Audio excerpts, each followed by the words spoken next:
with Luka Doncic. Yeah, this is an interesting one because there was speculation. I think every free agent name that came up, Dallas was mentioned as a potential destination. So you didn't know if they were going to use that to go get a point guard. And a lot of those names that they were talking about were going to come at the expense of Tim Hardaway Jr. But he did a nice job for that team last year. They've needed someone to take a little bit of the offensive burden off of Luka Doncic, and he's done a nice job with that. Improved his ball handling and playmaking a little bit. And so it's nice to see him get rewarded for that production that he brought. Yeah, and this is a guy that was considered a throw-in in that Kristaps Porzingis trade just over 2 years ago. So how important is he to this franchise now when you think about the deal that he got with the Mavs? Oh, it's a no-brainer. I mean, with Luka has to have shooters. And nothing else that makes him better besides having three-point shooting. It opens up the game for him.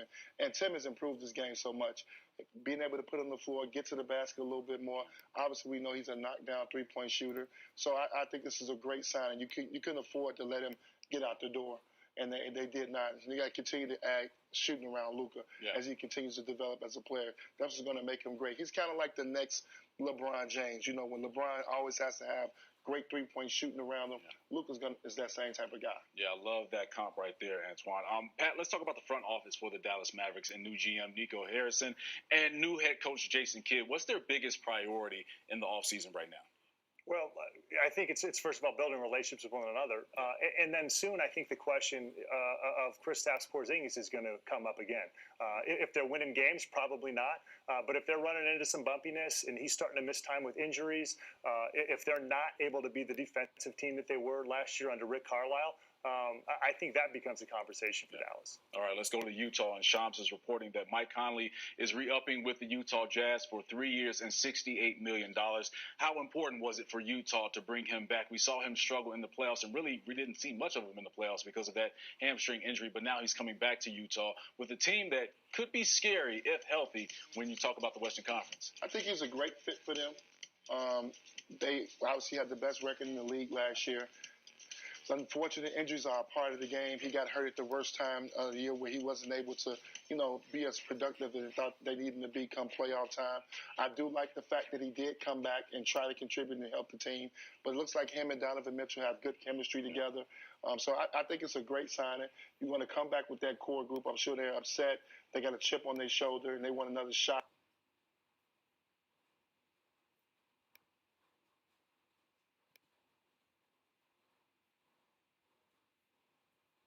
Junior 4 years, $72 million to stay in Dallas. Now we're going deeper into this Mike Conley situation with Utah, and he's staying there for 3 years and $68 million. Pat, do the Jazz have enough after you bring back Conley? Do they need another guy, or do they try and shake some things up, or do they just go as is with this group?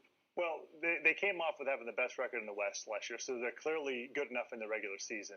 The interesting thing about the Jazz right now is for the first time, they're deep in the tax now after this signing. And so they're a team on the offensive end that they're not only relying on guys like Donovan Mitchell, but they need Bojan Bogdanovic. They need Joe Ingles. Obviously, Rudy Gobert, Defensive Player of the Year.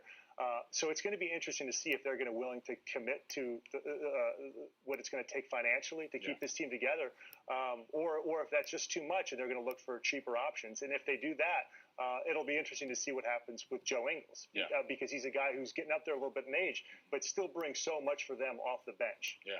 Speaking of getting up there in age with Mike Conley, he's 33 years old, Antoine. So how long do you think he can play at an all-star level, especially with what the Jazz are trying to pursue, and that's an NBA championship? Well, I mean, obviously he's going to have to continue to try to take care of his body. He's had some injuries over the last couple of years that are a little concerning. But when he's healthy, he performs. He performs at a very high level. He's obviously a guy that can take a lot of pressure off Donovan Mitchell as far as creating shots for other people. That just doesn't have to get into the one-on-one game. Yeah. And then also, we got to remember, they got the sixth man of the year, too, now. It's coming back. Yeah. So you got Jordan Clarkson that's coming back, too, as well. So they got the pieces in play. And it's hard to kind of break that team up. Derek Favors, I think, got traded, so they let one of their bigs go. But it's not really much more they need to add. It's just now, like you said, when you get in the playoffs, can you start to turn the corner and get out these series now? Yeah. That's the main thing. You want to go in healthy. I think that's what Utah wants to see. Can we get into the playoffs healthy and make a real run? Yeah, one of the teams that we focused on in our special is the Miami Heat and what they could potentially do in terms of who they can bring in free agency wise. And we talked about Kyle Lowry. Well, one guy that's already on that roster, and Antoine, I'll start with you. Jimmy Butler, he's re-upping to stay in Miami. He signs a max contract that is expected to be over $184 million or $184 million over 4 years. That's the expectation. So to bring a guy back like that has to mean a lot, especially when you talk about pitches for a Kyle Lowry or bringing in another free agent to say, hey, Jimmy is here. He's locked in. We need you here too. This is a Pat Riley deal all the way, because he knows how hard it is to get free agents and to get top tier guys. And why not take care of your guy you already got in place that's in the prime of his career? Yeah. And it speaks volumes going into free agency. And I think that's why you see them doing it right away, because now it makes Kyle Lowry feels good that Jimmy's going to be there.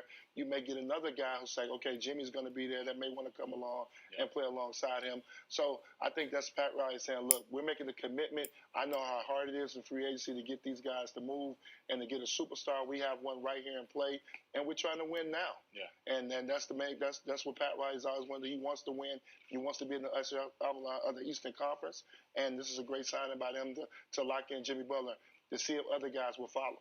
Now you talk about winning now, Pat, in Miami. What's the ceiling for this team in the Eastern Conference now? Well, I think if you add Kyle Lowry right away, they're jumping up there, competing with the top three teams, with the Milwaukees and the Brooklyns and the Phillies of the world, especially with kind of the uncertainty going on with Philly right now. So, look, again with them, health was a big factor last year. They didn't have Dragic for most of the year. Yeah. Jimmy Butler missed a little bit of time. But they have a nice group around, not only of good players, but good players that all fit together really well in a type of style of play that is played in the NBA, which is kind of positionless switching basketball with